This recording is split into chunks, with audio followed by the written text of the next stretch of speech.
Apa judulnya Bapak Ibu? Anugerah adalah pribadi Yesus. Coba kita lihat ayatnya. Kita masuk pada Yohanes 1 ayat 17. Sebab hukum Taurat diberikan oleh Musa, tetapi kasih karunia dan kebenaran datang oleh Yesus Kristus. Bahwa dari surga itu keluar ada dua, Bapak Ibu. Pertama adalah hukum. Hukum dari surga itulah hukum Taurat, Bapak Ibu. Yang kedua adalah Yesus anak Allah. Nah, dari surga itu datang hukum. Dan hukum Taurat dibawa oleh Musa dari puncak gunung Sinai. Tetapi, ada kata tetapi, kasih karunia dalam bahasa Inggris adalah grace atau anugerah. Dan kebenaran datang oleh Yesus. Dari sini kita bisa melihat, Bapak Ibu, kebenaran itu hanya datang dari Yesus, bukan dari hukum Taurat. Kasih karunia itu datangnya dari Yesus, bukan dari hukum Taurat. Itulah sebabnya kalau orang Kristen ingin mengalami kasih Allah, hanya dapat dari Yesus saja, bukan dari hukum Taurat. Hukum Taurat itu hanya memberikan hukum bagi saudara. Kalau saudara juga ingin mendapatkan kebenaran Allah, datang pada Yesus saja, bukan hukum Taurat. Karena itulah ucapan orang adalah salah sekali ketika banyak pendeta, banyak orang Kristen berkata begini, kita selamat karena anugerah Tuhan, tetapi kalau ingin tetap benar, maka kita harus melakukan hukum Taurat. Padahal dari ayat, saudara lihat, hukum Taurat tidak bisa memberikan kebenaran, Bapak Ibu. Tapi hukum Taurat menuntut kebenaran dari manusia. Jadi manusia yang mengerjakan. Tapi anugerah dan kita dapatkan hanya dari Yesus, kebenaran hanya kita dapat dalam Yesus. Itulah sebabnya selamat oleh Yesus dan juga benar hanya di dalam Yesus. Jadi saudara mendapatkan kasih hanya dalam Yesus, bukan dalam hukum Taurat, Bapak Ibu. Saudara mendapatkan kebenaran hanya dalam Yesus, bukan hukum Taurat. Karena itulah anugerah itu adalah ide Allah. Ide Allah untuk apa? Agar manusia dipulihkan, agar dunia dipulihkan, Bapak Ibu. Agar dunia menjadi selamat, manusia bisa bersekutu kembali dengan Allah, Bapak Ibu. Anugerah bukan untuk menghancurkan dunia, bukan untuk menghukum dunia. Nggak perlu dihancurkan, dunia itu yang sudah hancur. Dunia tidak perlu dihukum, dunia itu sudah dihukum. Karena itulah Yesus datang untuk memulihkan dunia, agar dunia itu selamat dan dunia itu hari ini dibebaskan dari hukuman. Amin, Bapak Ibu. Karena itulah hari ini kita puja syukur, kita di dalam Yesus, Bapak Ibu. Kita dapatkan pemulihan.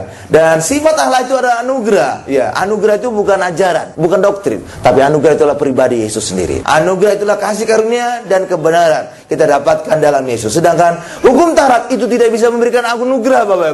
Itu hukum. Dan sesuai dengan prinsip hukum di dalam dunia, Bapak Ibu, bahwa di hadapan hukum semua orang sama. Secara rohani juga demikian. Ketika orang Kristen hidup di dalam hukum, maka pasti sama di hadapan hukum. Karena itulah tidak ada kasih di situ. Maksudnya Bapak nggak ada kasih. Kalau seandainya bapak mamanya salah, masuk penjara juga. Bapak mamanya salah, dihukum juga. Anaknya salah, dihukum. Mertuanya salah, dihukum. Besannya sekalipun masukin penjara. Karena di hadapan hukum adalah sama. Itulah sebabnya di hadapan hukum tidak ada ngomong kasih. Pokoknya salah, sikat. Haleluya, itu dia prinsipnya. Nah, hari ini orang Kristen bukan lagi hidup dalam hukum, tapi hidup di dalam Yesus yang penuh dengan kasih dan kebenaran Allah. Itulah sebabnya kalau kita orang Kristen mengatakan hidup di dalam kasih, itu bukan lagi ngomong hukum Taurat. Hukum Taurat itu tidak pernah ngomong kasih, ngomong hukum. Hanya di dalam Yesus lah kita bisa ngomong kasih. Hanya di dalam Yesus lah kita bisa ngomong kebenaran. Karena itulah kalau saudara kita benar-benar ingin hidup dalam kasih, orang Kristen hidup dalam kasih, hanya hidup di dalam anugerah Yesus saja. Kalau kita ingin benar di hadapan Allah, kita hanya hidup di dalam Yesus saja. Hukum Taurat tidak bisa membuat kita benar. Karena itu dalam Galatia 2 ayat 16 juga jelas dikatakan bahwa tidak ada orang yang dibenarkan di hadapan Allah dengan melakukan hukum Taurat. Hanya dengan iman kepada Yesuslah kita bisa menjadi benar di hadapan Allah. Amin. Karena itulah jangan sekali-sekali saudara ngomong hukum. Saudara orang Kristen itu adalah hidup di dalam kasih. Amin. Tapi ada aja orang ngotot hidup dalam hukum. Kalau dia ngotot hidup dalam hukum, dia tidak akan pernah ngomong kasih. Pokoknya kalau kita ngomong hukum, siapapun melanggar harus dihukum. Itu namanya hukum. Amin, Bapak Ibu. Iya, tapi kalau ngomong kasih tidak. Kasih menutupi banyak dosa, banyak kesalahan, banyak pelanggaran. Benar? Otomatis itu. Karena itulah orang Kristen bukan hidup dalam hukum, tapi hidup di dalam kasih Allah. Amin. Nah, jika kita juga melihat Yesus, pribadi Yesus, kita melihat kasih Allah. Kenapa ketika kita melihat Yesus, kita melihat Allah, Bapak Ibu? Karena Yesus di dalam Allah, Allah di dalam Yesus. Benar, Bapak Ibu? Atau Bapa, Bapak Ibu?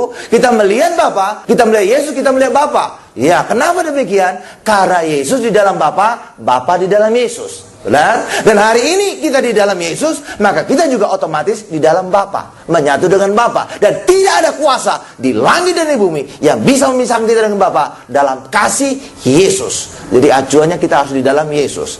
Nih, saya ambil contoh ini. Yesus di dalam Bapa, Bapa di dalam Yesus. Artinya apa Bapak Ibu sekarang? Yesus menyatu dengan Bapa. Dan kita hari ini di dalam Yesus. Artinya apa?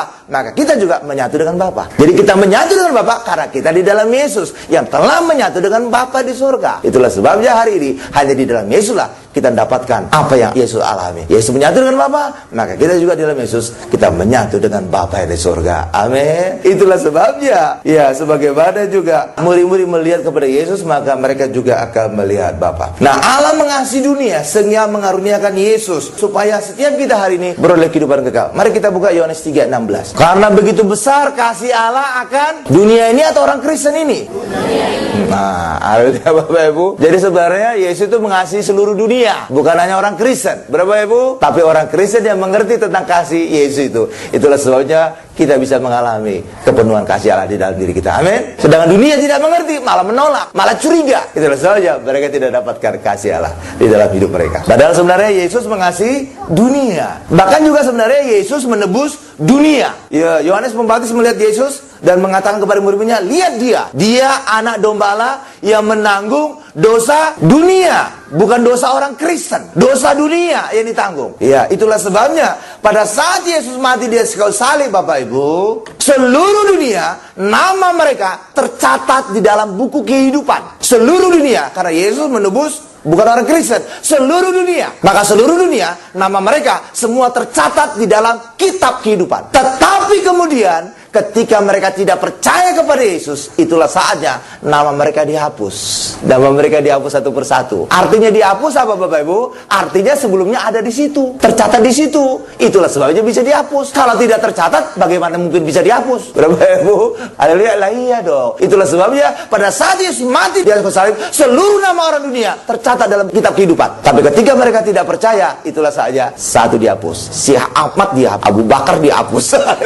Coba kita lihat. Jadi bukan pada saat percaya Yesus baru namanya tercatat. Tidak ada dikatakan begitu. Tapi yang dikatakan adalah barang siapa tidak percaya nanti dihapus satu persatu, Bapak Ibu. Kata Alkitab dihapus. Coba kita lihat Yohanes 3:16. Karena begitu besar kasih Allah akan dunia ini ya, sehingga ia telah mengaruniakan anaknya yang tunggal, supaya setiap orang yang percaya kepadanya tidak binasa, melainkan beroleh hidup yang kekal. Jadi bagaimana agar kita tidak binasa melainkan beroleh hidup kekal? Dengan percaya, bukan dengan berbuat. Tapi banyak kali pengajaran bahwa kita selamat kalau kita berbuat baik, kalau kita menjaga hidup kita kudus. Tidak ada kata Alkitab kita selamat karena perbuatan kita. Tidak ada kata Alkitab kita selamat karena kekudusan kita. Tidak ada. Tapi karena kita percaya kepada Yesus. Itu ngomongnya harus berdasarkan ayat, bukan apa kata pendeta, apa kata manusia. Apa kata ayat itu harus kita pegang. Baru mantap kita. Ya, kalau saudara megang ucapan pendeta, si A ngomong ini, si pendeta B ngomong ini, si pendeta C ngomong ini, saudara bingung nanti. Kok bisa beda-beda ya? Lah iya, karena acuannya manusia. Tapi harus acuannya ayat Alkitab. Jadi kita selamat, kita tidak binasa, kita tidak dihukum Bapak Ibu karena apa? Percaya, bukan karena perbuatan kita. Amin Bapak Ibu. Tapi semua karena perbuatan Yesus. Karena itulah kita hari ini mari kita percaya kepada Yesus, maka kita hari ini kita selamat, kita beroleh kehidupan yang kekal. Amin Bapak Ibu. Dan Allah tidak marah kepada dunia. Apa buktinya Allah tidak marah kepada dunia? Buktinya Yesus diutus bukan untuk menghukum dunia. Karena itulah dikatakan Yesus dalam Markus 2:17, aku diutus sebagai tabib. Untuk apa? Yang menyembuhkan. Aku mencari orang berdosa supaya apa? Mengampuni dosa mereka. Karena itulah salah sekali ketika ada pengajaran berkata Yesus datang untuk menghukum dosa. Itu salah tuh Bapak Ibu. Karena Yesus datang mencari orang berdosa supaya dosanya ditanggung oleh Yesus, supaya mereka bebas hukuman. Tapi Yesuslah yang menjalani hukuman di atas kayu salib. Amin Bapak Ibu. Karena itulah saudara harus camkan dalam pikiran, Yesus datang bukan untuk menghukum dosa, Yesus datang untuk menanggung dosa. Karena itulah Yesus disebut juru selamat, menanggung dosa, agar setiap kita hari ini selamat, agar setiap kita hari ini bebas hukuman, agar setiap kita hari ini tidak sakit, agar setiap kita hari ini tidak bangkrut, tapi setiap kita hari ini mengalami pemulihan, mengalami sehat, mengalami sukses, mengalami kemenangan dalam kehidupan. Amin. Karena itulah saudara harus camkan dalam pikiran, Yesus tidak pernah menghukum saudara, tapi Yesus menanggung dosa kita, agar setiap kita hari ini bebas hukuman, agar hukumannya Yesus yang menanggungnya di atas kayu salib. Tapi kan banyak saudara dengar selama ini apa Bapak Ibu? Siap-siaplah kamu berdosa, Yesus akan menghukum dosamu dengan penyakit, dengan bangkrut, dengan penderitaan. Itu salah sekali. Yesus bukan algojo, tapi Yesus juru selamat. Harus kita tekankan itu. Ya Bapak Ibu, mari tetap kita dalam pikiran, Yesus adalah juru selamat. Yesus menanggung dosaku, dan karena Yesus menanggung dosaku, maka aku bebas hukuman, tapi Yesus yang dihukum atas dosaku di atas kayu salib. Amin. Karena itulah dalam Roma 8 ayat 1 dikatakan, kita di dalam Yesus bebas penghukuman. Kenapa kita bebas penghukuman? Karena Yesus telah dihukum menggantikan kita. Yesus telah menanggung dosa kita, sehingga bagi kita hari ini bebas dosa, dan kita juga bebas hukuman Allah. Amin. Karena itulah Yesus disebut nanggung dosa kan? Iya kan? Amin. Tetapi nggak tahu gimana Bapak Ibu. Mungkin karena manusia sudah terlalu lama diajar secara salah, sehingga mereka hidup seakan-akan berdosa, sehingga mereka selalu digambarkan hidup di dalam kegelapan Bapak Ibu.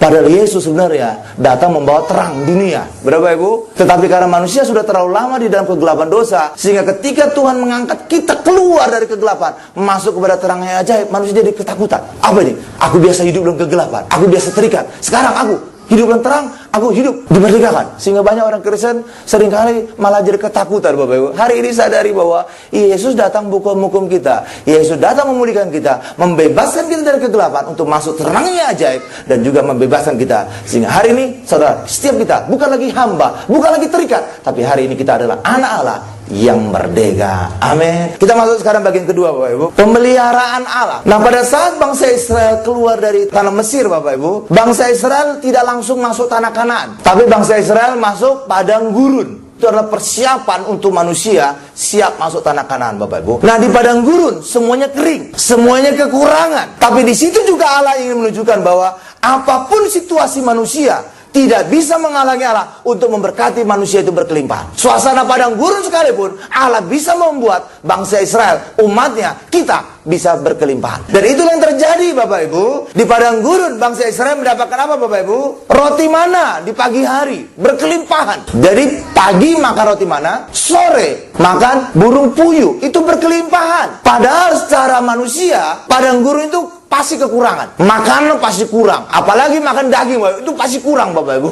Ya, tapi Tuhan bisa membuat justru di padang gurun ini umatnya berkelimpahan. Makan roti setiap pagi, makan daging setiap sore. Bapak Ibu. Bahkan juga air juga di padang gurun itu kering. Tapi Tuhan bisa membuat air keluar dari gunung batu. Keluarnya juga bukan kicrit-kicrit Bapak Ibu, tapi seperti sungai. Coba kita lihat ayatnya, Mazmur 78 ayat 16. Dibuatnya, nya itu huruf besar, berarti Allah yang membuat. Dibuat Allah aliran air keluar dari bukit batu. Bukit batu itu kering Bapak Ibu ya. Dan dibuatnya air turun seperti sungai. Jadi bukan kicrit-kicrit, tapi dalam bentuk sungai. Dan memang harus sungai. Kalau tidak sungai, kicrit-kicrit, wah, orang Israel akan ngantri berjam-jam Bapak Ibu. Tapi dibuat sungai, sehingga dimanapun mereka berada, mereka tinggal berdiri di tepi aliran sungai tadi, bisa langsung ngambil air minum, bisa memenuhi segala kebutuhan mereka. Ada Ibu? Luar biasa kan Tuhan kita kan? Pahala itu padang gurun, bisa keluar air dari bukit batu. Haleluya. Karena itu juga bagi kita hari ini, apapun situasi dunia, saudara tidak perlu khawatir. Selama Tuhan beserta dengan kita. Saudara lihat ada orang Israel di padang gurun, demikian kering, demikian kerontang, demikian kekurangan, tapi Allah bisa membuat orang Israel selama 40 tahun, pagi makan roti berkelimpahan, sore makan daging berkelimpahan, dan juga bisa dapatkan air berkelimpahan seperti sungai dari bukit batu. Amin Bapak Ibu. Bahkan juga disediakan kenyamanan. Ya, siang hari diberikan awan kayak payung gitu Bapak Ibu. Awannya itu kayak payung. Sehingga apa? Di padang gurun yang demikian terik, demikian panas, bisa mereka nyaman. Jadi mereka nggak perlu pakai kerudung gitu Bapak Ibu. Jadi orang Arab kenapa pakai kerudung? Karena mereka di situ panas. Siang itu panas banget Bapak Ibu. Karena itu pakai kerudung mereka Bapak Ibu. Ya, demikian juga malam dingin. Nah, jadi pakai kerudung juga. Jadi siang malam mereka pakai kerudung. Ditiru orang Indonesia yang bukan padang gurun, yang tropis Bapak Ibu, yang uap airnya banyak, ketombean. Iya benar. Karena itu pakai orang Timur Tengah sana, yang panas demikian siang hari, demikian juga malam kedinginan, maka harus dibungkus mukanya, amin, kepalanya, supaya tidak kepanasan, kalau malam supaya tidak beku kepalanya, jadi otaknya tetap jalan, amin. Malamnya, kalau padang gurun itu dingin sekali Bapak Ibu, jadi ekstrim udara gurun itu, jadi siang panas, malam dingin. Nah, Tuhan membuat apa? Tiang api. Siapa? Hangat. Jadi kayak api unggun. Jadi hangat itu, nyaman itu Bapak Ibu. Jadi benar-benar orang Israel berjalan di padang gurun dalam kenyamanan. Walaupun padang gurun itu adalah penuh kekeringan dan kekurangan, tapi Tuhan bisa membuat perjalanan bangsa Israel itu nyaman, mantap. Dan hari ini kita punya tiang lebih dahsyat lagi, namanya salib Yesus. Ini memberikan kenyamanan yang lebih dibandingkan tiang awan, tiang api. Karena lewat tiang salib Yesus, hari ini kita sembuh sehat. Lewat tiang salib Yesus kita selamat. Lewat tiang salib Yesus kita diberkati. Itulah sebabnya hari ini dituntut lewat tiang salib, maka hidup orang Kristen jauh lebih nyaman dan juga jauh lebih berkemenangan. Kalau mereka itu, kesembuhan itu tidak mereka dapatkan dari tiang awan, mereka tidak dapatkan dari tiang api, tapi mereka dapatkan dari tiang yang ada ularnya. Ya kan, ketika mereka digigit ular, Allah berkata, memerintah kepada Musa, siapapun mereka yang digigit oleh ular, lihat kepada tiang yang ada ularnya. Berapa Ibu? Itu kira-kira gambaran siapa itu Bapak Ibu? Yesus. Jadi apapun saudara hari ini digigit oleh ular, ya digigit oleh setan, digigit oleh dosa, lihat kepada salib Yesus. Maka di situ ada solusi atas masalah saudara. Saudara bisa selamat, saudara bisa sembuh, saudara bisa diberkati, saudara bisa mengalami kemenangan dalam kehidupan. Amin Bapak Ibu. Jadi tiang awan tidak bisa menyembuhkan, tiang api tidak bisa menyembuhkan, tapi tiang ada ular yang bisa menyembuhkan. Nah kalau kita komplit gabungan dari semuanya, amin, nyaman. Saudara tahu tidak kenapa ular? Padahal di padang gurun itu bukan hanya ular binatang berbisa Bapak Ibu. Ya ada kalajengking, ada lipan, ada segala macam. Benar? Kenapa digambarkan hanya ular yang menggigit mereka? Karena ular gambaran setan. Paling abdol gambar setan itu ular. Itulah sebabnya digambarkan mereka digigit oleh ular, digigit oleh setan. Dan hari ini juga sama. Manusia, orang Kristen mengalami masalah, kenapa? Digigit oleh ular, dikalahkan oleh setan. Tapi hari ini solusinya salib Yesus. Lihat kepada salib Yesus. Di sini ada solusi atas masalah kita. Amin Bapak Ibu. Ya, terus lanjutkan lagi Bapak Ibu. Bangsa Israel keluar dari Mesir pada saat Paskah. Ya, Paskahnya itu apa? Yaitu mereka harus memotong domba Paskah. Lalu darahnya dioleskan di ambang pintu dan dagingnya dimakan di dalam rumah. Tetapi itu sebenarnya gambaran salib. Dan Yesus adalah anak domba Paskah kita yang telah disembelih. Bagaimana diperintahkan Allah mengoleskan darah di ambang pintu Bapak Ibu? Pertama dioleskan di ambang atas, kedua dioleskan di ambang kanan dan kiri. Berapa Ibu? Dan itulah salib ini. Jadi pada saat mereka mengoleskan darah di ambang pintu, itu sudah terlihat gambaran salib. Pada saat itulah mereka dibebaskan dari kematian anak sulung. Sedangkan kita hari ini mendapatkan darah Yesus, bukan hanya bebas dari kematian anak sulung, tapi bebas kematian selama-lamanya. Sehingga hari ini kita beroleh kehidupan kekal. Jadi itu perjalanan, itu bayangan. Hakikatnya siapa? Yesus. Mantap. Mereka makan di dalam rumah, makan daging domba Paskah. Ya, hasilnya apa? Mereka sehat, keluar dari Mesir. Mereka sehat, bukan hanya sehat saja, harta benda Mesir mereka bawa, mereka rampasi. Dan hari ini kita makan juga nanti daging domba Paskah, inilah tubuh Yesus. Maka saudara hari ini juga dijamin sehat dan juga dijamin saudara diberkati. Karena itulah luar biasa sekali Bapak Ibu. Coba kita lihat Keluaran 12 ayat 2. Bulan inilah akan menjadi permulaan segala bulan bagimu, itu akan menjadi bulan pertama bagimu tiap tahun. Jadi pada saat Paskah itulah acuan awal dari bulan atau tanggalan orang Israel. Hal yang sama juga dengan kita Bapak Ibu. Paskah itu kematian domba Paskah. Maka hal yang sama juga dengan kita, kematian dan kebangkitan Yesus menjadi awal kehidupan kita yang berkemenangan. Ya, Paskah pada saat di Mesir itulah menjadi awal bulan atau waktunya orang Israel. Dan bagi kita hari ini, bahwa kematian dan kebangkitan Yesus menjadi awal kehidupan kita yang baru. Hidup yang berkemenangan, hidup yang selamat, hidup yang diberkati, hidup hari ini kita mengalami kemenangan demi kemenangan dalam kehidupan. Ayo Ibu. Jadi sebagaimana bangsa Israel dulu di Mesir menjadi awal bulan mereka, awal waktu mereka, hal yang sama juga dengan kehidupan kita. Kehidupan kita berawal ketika kita percaya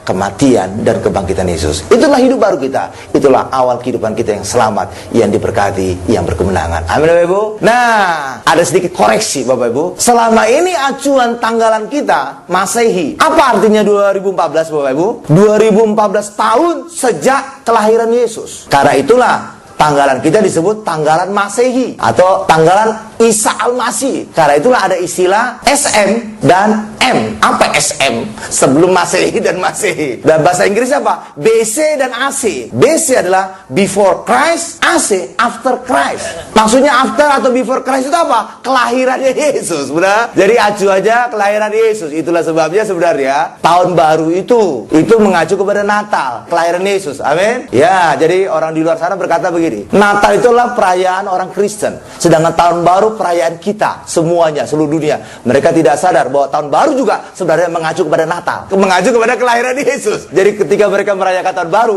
sebenarnya mereka merayakan Natal juga, karena tahun baru itu mengacu kepada kelahiran Yesus. Tapi sebenarnya itu juga kurang tepat. Jadi tanggalan itu sebenarnya bukan mengacu kepada kelahiran Yesus, harusnya mengacu kepada apa, Bapak Ibu? Kematian dan kebangkitan Yesus, sesuai dengan sebagaimana juga orang Israel mengacu kepada Paskah, mengacu kepada kematian dan kebangkitan Yesus. Maka harusnya juga tanggalan kita, waktu kita, itulah mengacu kepada kematian Yesus, bukan kelahiran Yesus. Itu harusnya, Bapak Ibu. Tapi udahlah, udah terlanjur, udah lama.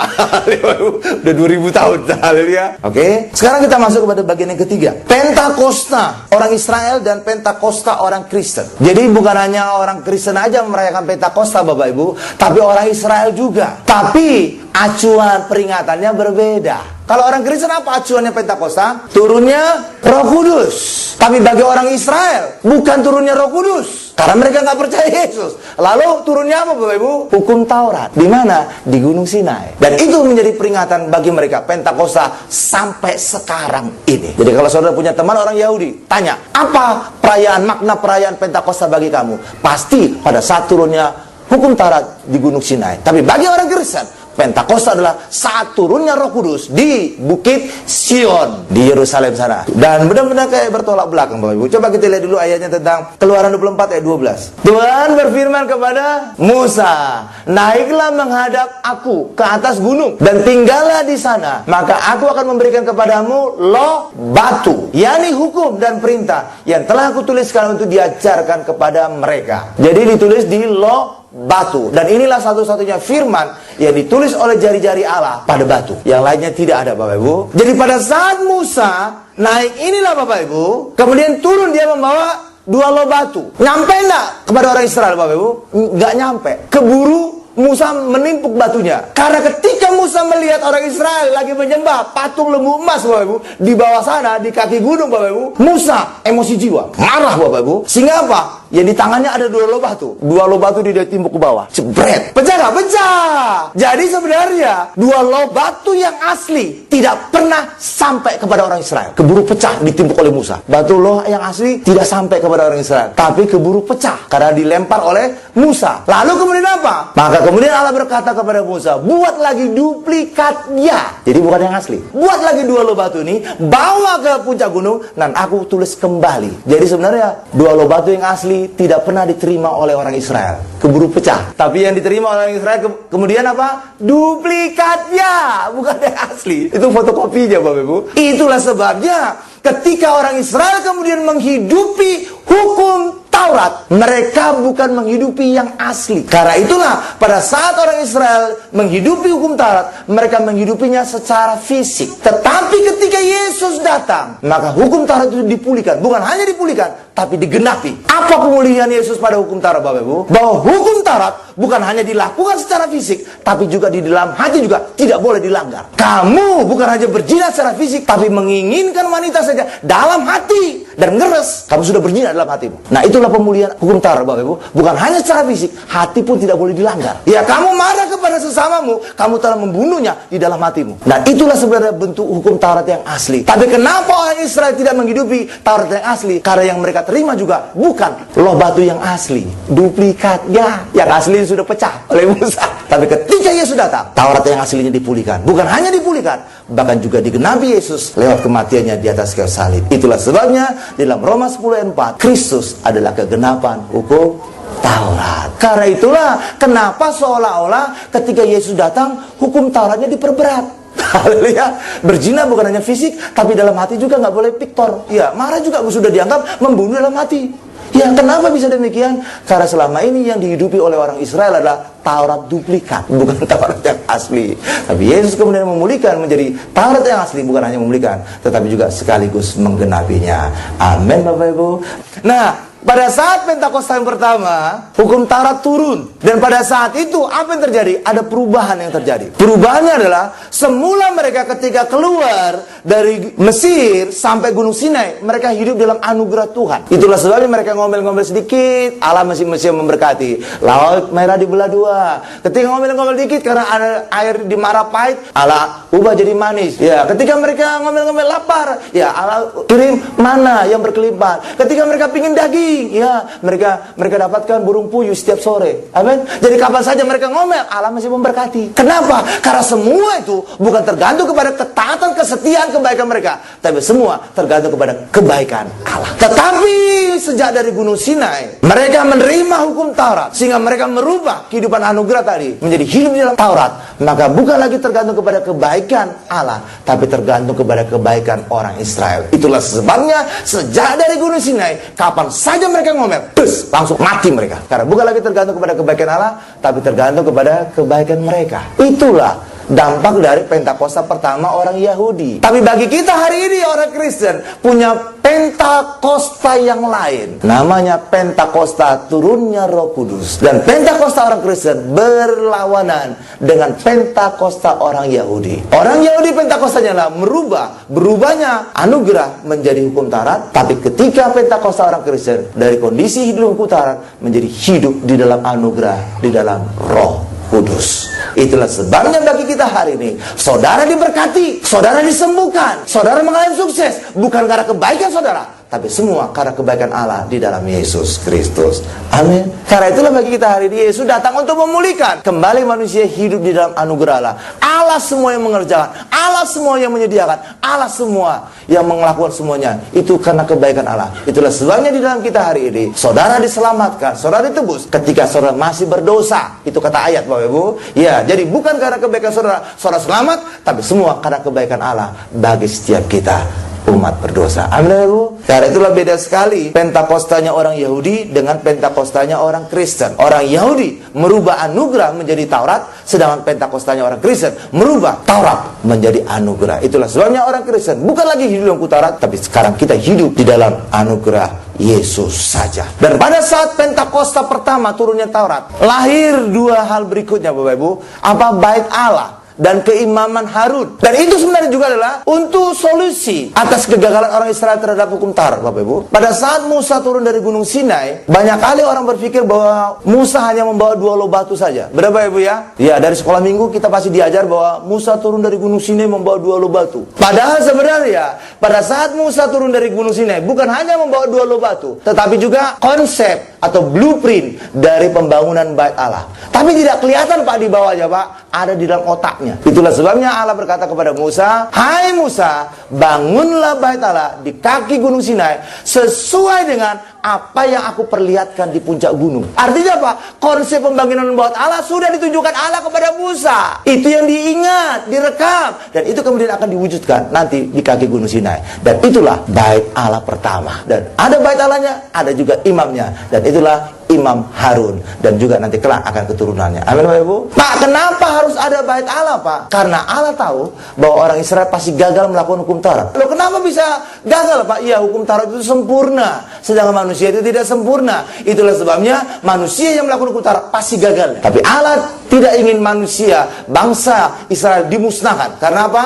Kegagalan melakukan hukum Taurat adalah dosa, dan upah dosa adalah maut. Jadi harus mati itu orang Israel. Lalu bagaimana Pak agar orang Israel tidak mati Pak? Caranya adalah mereka datang ke bait Allah membawa korban penebus dosa. Itulah sebabnya Allah sudah menyiapkan kuncinya, solusi dosa mereka. Itulah sebabnya pada saat Musa turun dari Gunung Sinai, bukan hanya membawa 2 loh batu saja, hukumnya saja, tapi juga solusi kegagalan orang Israel terhadap hukum Taurat ini. Dan itulah bait Allah. Jadi kapan saja orang Israel gagal melakukan hukum Taurat ini, pada 2 loh batu ini, mereka datang ke bait Allah membawa korban penebus dosa. Amin Ibu. Dan di situ mereka akan berjumpa dengan Harun dan keturunannya. Dan lewat itulah mereka bebas dari dosa, tidak dihukum. Hal yang sama juga di dalam kehidupan kita. Perjanjian lama itu bayangan. Itulah sebabnya bagi kita juga hari ini, saudara gagal dalam melakukan hukum Taurat, Dan memang hari ini kita tidak lagi di utara. Maka setiap kita hari ini datang kepada siapa bait Allah sebenarnya sekarang? Yesus. Korbannya siapa?